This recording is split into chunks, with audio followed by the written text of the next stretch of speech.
आप देख रहे हैं प्राइम टीवी, सच साहस सरोकार।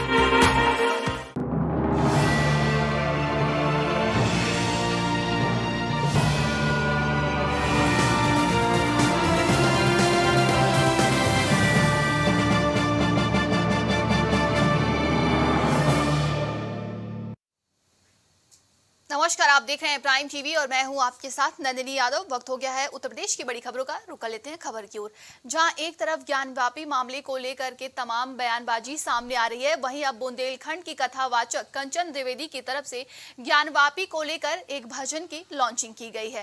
कंचन द्विवेदी 11 साल की उम्र से भजन और कथाओं की ओर प्रेरित है। कंचन द्विवेदी द्वारा इस भजन में ज्ञानव्यापी के साथ साथ नेहा राठौर के यूपी में काबा का जवाब देते हुए कहा कि यूपी में बा बा बा। लॉन्चिंग के दौरान कथावाचक ने इस भजन का मुख्य उद्देश्य संस्कृति से दूर हो रहे युवा जनरेशन का रुझान हिंदू धर्म की ओर खींचना बताया और अध्यात्म के प्रति युवाओं को जागरूक करना बताया है।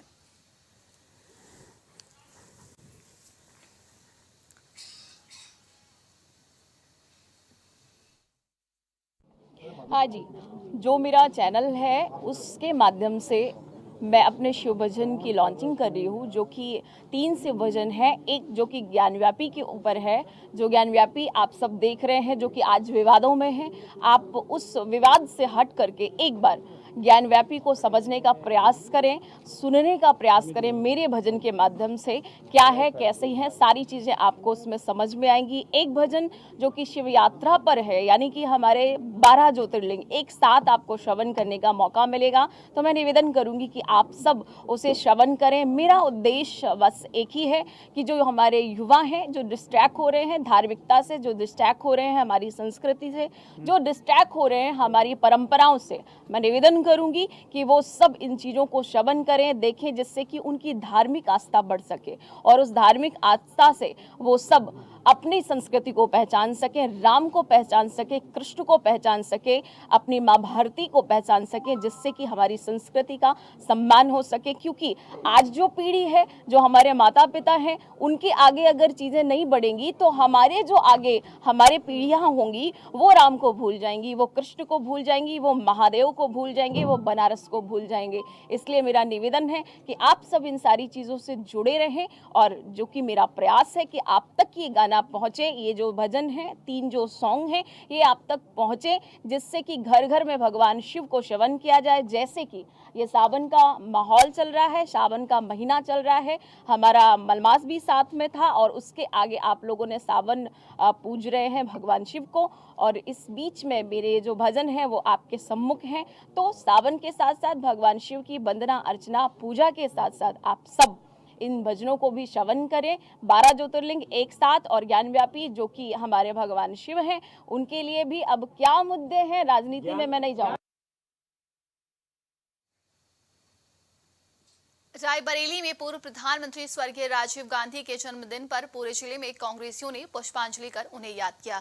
जिला कांग्रेस कमेटी कार्यालय तिलक भवन में राजीव गांधी के चित्र पर सांसद प्रतिनिधि के.एल. शर्मा और अन्य कांग्रेसजनों ने माल्यार्पण किया और भावभीनी श्रद्धांजलि अर्पित की। इस अवसर पर के.एल. शर्मा ने राजीव गांधी के साथ अपने संस्मरणों का जिक्र किया और लोगों से उन्होंने कहा कि गांधी परिवार ने सदैव लोगों के हित और देश के हित में काम किया। वहीं राणा बेनी माधव जिला चिकित्सालय में कांग्रेस अध्यक्ष वीरेंद्र यादव ने अपने साथियों के साथ रक्तदान किया और शिवहंस हॉस्पिटल के निदेशक डॉक्टर मनीष सिंह ने निःशुल्क स्वास्थ्य शिविर किया। साथ ही सभी ब्लॉक कांग्रेस की कमेटी के कार्यालय में जन्मदिन मनाया गया। जी का है कि देश में हम लोग तो ये कहते हैं, जो कांग्रेस की विचारधारा है कि देश में सांप्रदायिकता का बढ़ना नहीं चाहिए, सब लोग सद्भावना से रहना चाहिए। यही राजीव जी का संदेश भी था और यही मतलब हम भी है कि भी सारी जनता, सारे लोग इसका पालन करें। और आज हमारे तमाम कार्यक्रम यहाँ रायबरेली में हुए, राजीव को याद किया लोगों ने, उनके जो किए हुए कामों के ऊपर प्रकाश डाला और हमारे छोटे बच्चियों ने वहाँ पे निबंध प्रतियोगिता की। हमारी यूथ कांग्रेस ने यहाँ ब्लड डोनेशन किया। ये जिस हॉस्पिटल में हम बैठे हैं सीमेंट से हमेशा ही करते हैं, तो उन्होंने आज मेडिकल कैंप का लगाया और भी एक गोष्ठी हुई हमारे यहाँ जिला कांग्रेस कमेटी में। हरदोई के बिलग्राम क्षेत्र में बाढ़ प्रभावित क्षेत्र में जिले के प्रभारी मंत्री जेपीएस राठौर डीएम और एसपी के साथ पहुंचे और बाढ़ राहत कार्य का जायजा लेते हुए उन्होंने निर्देश दिया कि जिन घरों में पानी भर गया है और खाने पीने की समस्या है उन्हें सुबह शाम खाने की व्यवस्था कराएं और पानी बढ़ने पर ग्रामवासियों को स्कूल आदि सुरक्षित स्थानों पर पहुंचाएं। साथ ही साथ ग्रामवासियों सहित मवेशियों के लिए भूसा चारे आदि की व्यवस्था के निर्देश दिए। इस दौरान उन्होंने बाढ़ का निरीक्षण कर बाढ़ प्रभावितों को राहत सामग्री वितरित किया। ये बेलग्राम तहसील का ये इलाका जो है बाढ़ग्रस्त क्षेत्र सदैव से रहा है। जी सर। यहाँ बाढ़ प्राय आती रहती है, लेकिन प्रशासनिक व्यवस्था इस प्रकार से की गई है। हमारे साथ आदरणीय जिलाधिकारी हैं, कप्तान साहब भी हैं और बाकी सभी प्रशासन सीएमओ साहब भी हैं, सभी प्रशासनिक अधिकारी हैं, उप जिलाधिकारी हैं। पूरी तरीके से सब लोग मुस्तैद हैं। सभी हमारे जो प्रभावित लोग हैं उनको माननीय मुख्यमंत्री के द्वारा जिस तरीके से एक राहत सामग्री का किट जो है, जिसमें आटा भी है, चावल है, नमक है, बिस्कुट हैं और बहुत से ऐसे आइटम्स हैं जो उसकी ज़रूरत की चीज़ें हो सकती, वो सभी उसमें रखी गई हैं।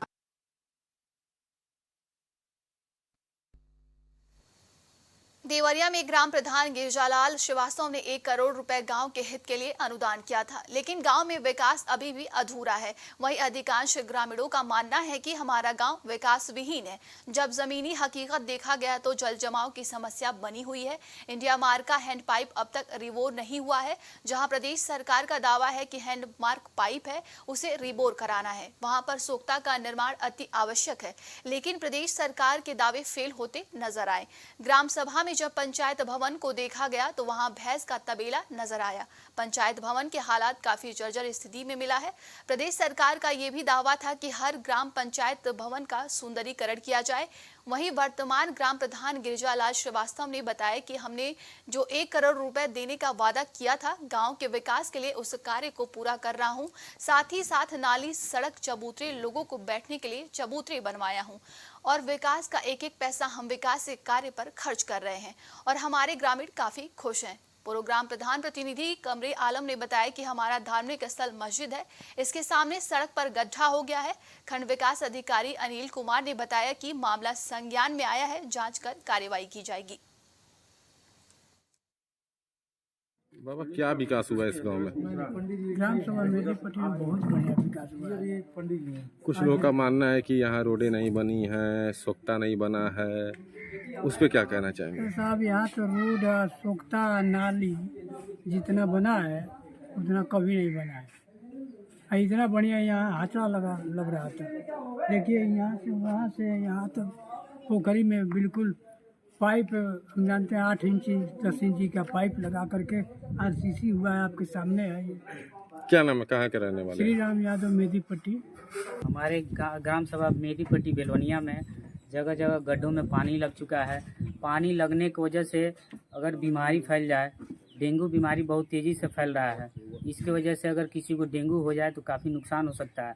अभी हमारे ब्लॉक में ही एक जगह एक लड़का जो MBA कर रहा था, उसको डेंगू होने की वजह से वो एक्सपायर कर गया है। ऐसे ही समस्या हमारे गांव में भी आ जाए तो इसकी वजह से काफ़ी नुकसान हो सकती है हमारे गांव में। छिड़काव कराया जाता है? नहीं, अभी तक फॉग नहीं कराया।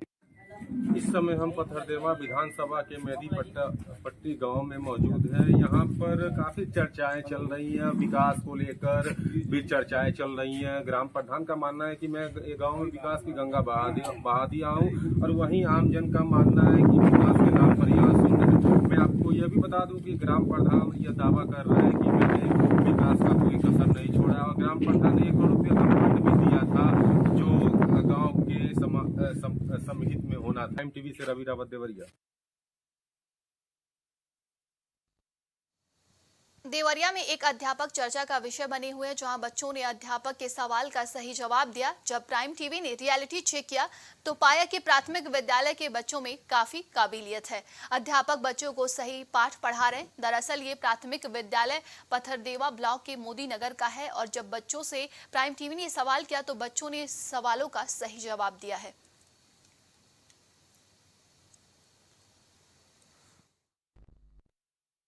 जी, आप ये इन बच्चों को पढ़ाते हैं, कैसा लगता है? कई टीचर ऐसे होते हैं जो पढ़ाई के अभाव में बच्चे पढ़ नहीं पाते हैं और काफ़ी दिक्कत भी होती है, गार्जियन के लिए भी होती है, बच्चों के भविष्य के लिए भी होती है। देखिए, जब से अभी तो विगत वर्ष हम लोग आए हैं, जो है हम लोगों की यहाँ पे नियुक्ति 1 फरवरी 2021 को इस विद्यालय में हम लोग पदार्पण किए और 69,000 के सेकेंड पार्ट यानी 36,590 के हम लोग अभ्यर्थी थे, चयनित थे। और तब जब से हम लोग विद्यालय में आए हैं तब से यहाँ का भौतिक परिवेश और बच्चों का रहन सहन, विद्यालय में समुचित शिक्षा की व्यवस्था, जल की व्यवस्था, जो भी मूलभूत जरूरतें हैं बच्चों को हमने विशेष ध्यान दिया।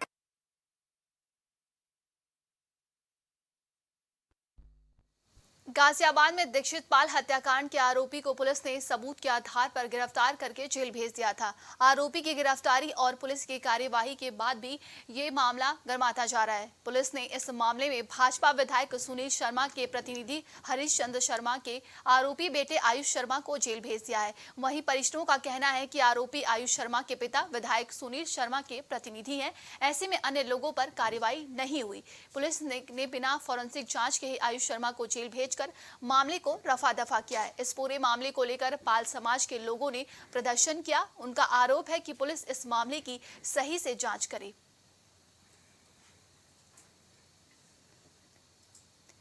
लखनऊ के जेनेसिस क्लब में विकास प्राधिकरण के खिलाफ एक बड़ी बैठक की गई। लखनऊ विकास प्राधिकरण की ओर से अपार्टमेंट के बीच में शमशान स्थल बनाए जाने को लेकर स्थानीय निवासियों में नाराजगी थी। इस बैठक में सृष्टि, सरगम, स्मृति जनेश्वर और सुलभ आवास योजना के सैकड़ों आवंटी इकट्ठा हुए। इन अपार्टमेंट के आवंटियों के साथ में जेनेसिस क्लब और इडेन एन्क्लेव के भी निवासी बैठक में शामिल हुए। इस बैठक में शमशान हटाओ संघर्ष समिति का गठन किया गया और विरोध में आवंटियों ने काला फीता बांधकर विरोध जताया है। साथ ही सांकेतिक विरोध प्रदर्शन करते हुए विकास प्राधिकरण से मांग किया कि अगर शमशान स्थल बनाया गया तो अपार्टमेंट निवासियों का जीना मुश्किल हो जाएगा। वहीं मंडलायुक्त ने विकास प्राधिकरण के उपाध्यक्ष को शमशान स्थल को स्थानांतरित करने का निर्देश दिया। वहीं इस मामले पर प्राइम टीवी के संवाददाता रितेश श्रीवास्तव ने बीकेटी विधायक योगेश शुक्ला से मामले की जानकारी ली है। 5,000 यहाँ पे पब्लिक निवास करती है, परिवार निवास करता है। सुलभ आवास है, जेनेसिस क्लब है, सृष्टि है, सरगम है और ये आपका जेनेसिस क्लब है। इतने लोगों के बीच में ये एलडीए वीसी जो है यहाँ पे शमशान घाट का निर्माण कराने जा रहे हैं। अभी तक आपकी 3 अधिकारियों से मुलाकात हुई? अभी तक 2-3 लोगों से मुलाकात हुई। आज तो बता रहे तो यहाँ बोर्ड टांग दिया गया है। शमशान घाट जब यहाँ मुर्दे जलेंगे तो कैसे हम लोग जिएंगे भैया? कैसे हम लोग बाल बच्चे देख के डरेंगे? औरतें नहीं जाएंगी, यहाँ पे आना जाना दुर्लभ हो जाएगा, धुआं निकलेगा, सांस से लोग तबाह हो जाएंगे। ये ऐसा है कि जहाँ पे इतनी घनी आबादी है, आबादी के बीच में ऐसे शमशान बनाना, उसका धुआं जाएगा, प्रदूषण होगा, उस चीज़ काफ़ी चीज़ों को लेकर के यहाँ की जनता, यहाँ के नागरिक मांग कर रहे हैं कि यहाँ पे कतई ये बनाया ना जाए। और इसके सहयोग में हिंदू महासभा भी इनके साथ खड़ी है और हम डीएम साहब से भी बात करेंगे और मांग करेंगे कि इसको यहाँ से हटा करके कहीं अलग शिफ्ट किया जाए। जैसा कि आप देख सकते हैं कि यहाँ पर सभी आवासीय समिति बनाई गई है। सृष्टि अपार्टमेंट, सरगम अपार्टमेंट, स्मृति अपार्टमेंट, जनेश्वर अपार्टमेंट, सुलभ आवास। यहाँ कम से कम 400 परिवार रहते हैं। 400 परिवार के रहने के लिए 3,000 परिवार रहते हैं और 3,000 परिवार रहने के लिए पार्क तो नहीं निर्माण किया गया, लेकिन उस आबादी के बीचों बीच ठीक इसी समय जहाँ पर इन्होंने यहाँ खड़े हुए हैं, इसी के पीछे आपके शमशान घाट का बनाए जाने का एलडीए ने प्रस्ताव रखा है, जिसका हम पुरजोर विरोध करते हैं। ये सेक्टर जे का जो शमशान घाट था उसको यहाँ बसाने के लिए कि जो माननीय उच्च न्यायालय का आदेश था कि इनको आबादी से दूर किया जाए, लेकिन लखनऊ विकास प्राधिकरण के उपाध्यक्ष महोदय ने आबादी से दूर हटाकर दूसरी आबादी में बसा दिया, जिसमें यहाँ के जो अपार्टमेंट वासी हैं वो बहुत ज़्यादा इसमें दिक्कत होगी और लोगों को परेशानियों का सामना करना पड़ेगा। क्या रणनीति होगी आगे? यही रणनीति है कि हम लोग अपना जो भी बात होगी और शांतिपूर्ण ढंग से हम लोग इनका विरोध करते रहेंगे। हर जगह पर विरोध होगा। अगर उन्होंने 1 हफ्ते के अंदर हमारी मांगों को नहीं सुना तो प्राधिकरण एलडीए ऑफिस में या जितने लोग आप देख रहे हैं इससे 3 गुना की तादाद में वहां पर धरना प्रदर्शन किया जाए।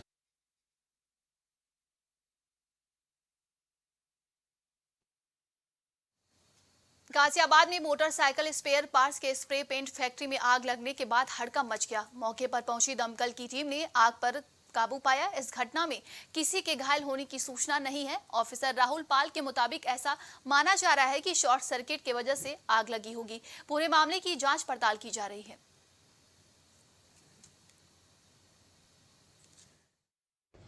आज लगभग 1:21 पर सूचना प्राप्त हुई थी फायर स्टेशन ट्रॉनिका सिटी में कि बहेटा हाजीपुर रोड पे एक फैक्ट्री है, उसमें आग लगी हुई है और कुछ लोग फंसे हुए हैं। तत्काल हमारी 2 गाड़ियाँ ट्रॉनिका सिटी से और एक गाड़ी हमारी साहिवाल फायर स्टेशन से घटनास्थल के लिए रवाना हुई।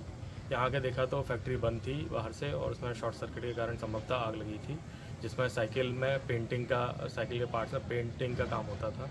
तत्काल होज लाइन पर आके हमारी टीम ने चारों तरफ से आग को घेरते हुए पूर्ण रूप से बुझा दिया है। इस घटना में किसी प्रकार की कोई जनहानि नहीं है। अम्बेडकर नगर में बिना मिट्टी पटाई के फर्जी तरीके से बिल वाउचर लगाकर ग्राम प्रधान ने लाखों रुपए का गबन किया। भ्रष्टाचार में लिप्त ग्राम प्रधान के खिलाफ मुख्यमंत्री उत्तर प्रदेश शासन से कार्रवाई किए जाने की मांग की गई। साल 2021 में ग्राम प्रधान की ओर से मिट्टी गिराकर चारों तरफ जमीन पर फर्श बनवा दिया गया था। इसके बावजूद 2022 में फिर से ग्राम प्रधान प्रमीला यादव और ग्राम पंचायत अधिकारी की मिली भगत से बिना मिट्टी की पटाई से लाखों रुपए का भुगतान कर लिया गया है, जिसके बाद ग्रामीणों ने जिला पंचायत अधिकारी को शिकायती पत्र दिया। मामले में अभी तक कोई कार्रवाई नहीं हुई है।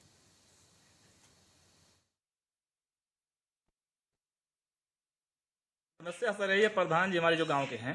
कौन सा गांव है? अरे ग्राम सभा कसदहा है, ब्लॉक रामनगर है, जिला अम्बेडकर नगर है। हमारे गांव के प्रधान जी हैं, पहले इनके पास कुछ था नहीं। जब से अब की बार प्रधानी जीते हैं लगभग 80-90 लाख रुपए का घर बनवा लिए हैं ये। और ये जो मनरेगा का काम करते हैं इसमें ठगी का शिकार करते हैं जनता को। और ये मिट्टी गिरवाने के नाम पे पंचायत भवन से देखिए सर, इसमें आरसीसी पहले से हुआ है। 2021 से आरसीसी हुआ, 2022 में इसमें मिट्टी गिरवाने के नाम पे लगभग लाखों रुपया निकाल लिए।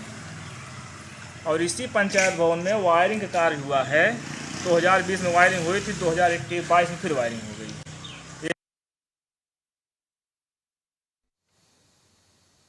कानपुर देहात में जहां एक तरफ प्रशासन महिला सशक्तिकरण की बात करती है, वहीं महिलाओं को आए दिन पुरुषों के अतिरिक्त दहेज की मांग के चलते प्रताड़ना और दुष्कर्म जैसी घटनाएं सामने आती रहती हैं। ऐसा ही मामला झिझक गजरागंज गांव का है, जहां युवती ने अपनी आपबीती साझा किया है। रिया ने बताया कि शादी 2022 में टीला गांव में हुई थी। शादी के कुछ दिनों बाद से ही ससुराल वालों ने दहेज की मांग को लेकर प्रताड़ित किया। पति बहला फुसलाकर मारपीट करता था, बच्चे का गर्भपात कराने के लिए दबाव बनाया और मारने की कोशिश भी की। युवती न्याय पाने के लिए थाने से लेकर पुलिस अधीक्षक की चौखट पर भटक रही है, लेकिन कोई सुनने वाला नहीं है। रिया शर्मा कहाँ से आई हैं? गजराजगंज थाना मंगलपुर। क्या मामला क्या है? मामला ये है कि पति हमारे हैं, उनके अवैध संबंध हैं। उनकी सगी भाभी कंचन शर्मा, उनकी दाऊ की लड़की विशाखा और अन्य कई लड़कियों के साथ में मारपीट करते मेरे साथ। दहेज की मांग करते हैं उनके घर वाले, बोलते हैं गाड़ी चाहिए, ये चाहिए, वो चाहिए। और हमारे मायके में इतना है नहीं कि हम इतना सब कुछ दे सकें, तो उन्होंने मतलब मारपीट करके हमको घर से निकाल दिया है। अब कहते हैं कि ये सब चीज़ें लेकर आओ। अब हमारे मतलब होता तो इतना सब कुछ लेके आते। अब 9 महीने के हम प्रेग्नेंट हैं, 7 महीने से घर के बाहर हैं, फिर भी कोई मतलब सुनवाई नहीं हो रही है। कई बार एप्लीकेशन लगाए हमने, उसमें अभी तक भी कोई कार्रवाई नहीं हुई है। हम इतने दुखी, इतने परेशान हो चुके कि समझ में नहीं आ रहा है करें तो करें क्या। झांसी के मोट कोतवाली के अंतर्गत आने वाले national highway 27 Nehru Nagar road के पास एक बाइक सवार रोड को पार कर रहा था। इस दौरान हाईवे पर दौड़ रही बेतहाशा कार ने बाइक सवार को जोरदार टक्कर मार दी, जिससे बाइक के परखच्चे उड़ गए। साथ ही बाइक सवार की मौके पर ही दर्दनाक मौत हो गई। घटना की सूचना लगते ही मौके पर मोट पुलिस घटनास्थल पर पहुंची और शव को अपने कब्जे में लेकर पोस्टमार्टम के लिए भेज दिया है। भाई तो क्या नाम है, कहाँ के निवासी हैं? नरेंद्र नाम है, सेना के निवासी हैं। अच्छा, जो है इनको क्या हो गया है, कैसे क्या घटना हुई? ये बाजार से लौट रहे थे, नेहरू नगर वाले रोड में 4 व्हीलर आई, जोरदार टक्कर मार दी तो एक्सपायर हो गए। अच्छा, किस जगह की घटना है ये नेहरू नगर वाले रोड पर। फिर कहाँ लाए इनको मेडिकल लाए, यहाँ डॉक्टर साहब ने मृत घोषित कर दिया। रायबरेली के गगासो गंगा घाट पर अंतिम संस्कार में शामिल होने गया एक युवक गंगा पुल से गंगा नदी में कूद गया। जैसे ही युवक ने गंगा नदी में छलांग लगाई, लोगों में हड़कंप मच गया। मौके पर मौजूद गोताखोरों ने नाव दौड़ाकर गंगा की बीच धारा में समय रहते पहुंच गए और युवक को सुरक्षित बचा लिया। दरअसल युवक गाँव में एक बुजुर्ग महिला के अंतिम संस्कार में शामिल होने के लिए गंगा घाट पहुंचा था। वहीं पुलिस ने मौके पर पहुंचकर युवक को अपने कब्जे में ले लिया है। पता नहीं क्या हुआ रात। हम लोग वही गेगासो पुल पे खड़े हुए थे, तब तक देखा कि एक व्यक्ति जो गेगासो पुल से वही जो है गंगा जी में कूद गया। हम लोगों ने देखा तो आवाज़ लगाई, वहीं बगल में गोताखोर थे, नीचे घाट पे गोताखोर रहते हैं, उनको आवाज़ लगी, सब लोगों ने दौड़ा करके पकड़ा और वहीं चौकी इंचार्ज को हमने फ़ोन किया तो बगल ही में थे, अपनी फोर्स के साथ वो भी पहुँच गए मौके पर। खबर रायबरेली से है, जहां प्राथमिक विद्यालयों को चोरों ने अपना निशाना बनाया। प्राथमिक विद्यालय थरी के अध्यापक अखिलेश अवस्थी ने कोतवाली पुलिस को लिखित शिकायती पत्र दिया। बता दें कि ग्रामीणों ने विद्यालय के ऑफिस का दरवाजा का ताला टूटा हुआ देखा तो तुरंत इसकी सूचना शिक्षा मित्र सुरेंद्र कुमार को दी गई। शिक्षा मित्र ने पुलिस को सूचना दी। वहीं चोरों ने 35 किलो चावल और खेल का सामान और अन्य चीजें चुरा कर ले गए। पुलिस मामले की जाँच में जुट गई है।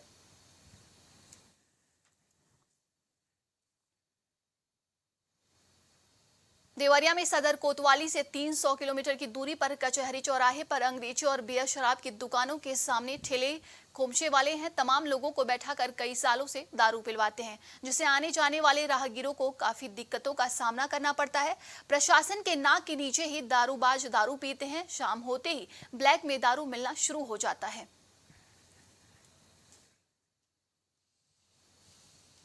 आज के लिए उत्तर प्रदेश की खबरों में बस इतना ही। देश और दुनिया की तमाम खबरों के लिए देखते रहिए प्राइम टीवी। नमस्कार।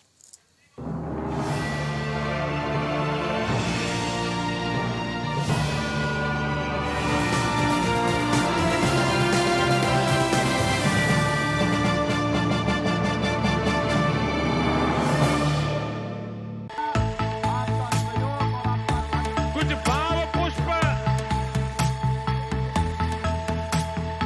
आप देख रहे हैं प्राइम टीवी, सच साहस सरोकार।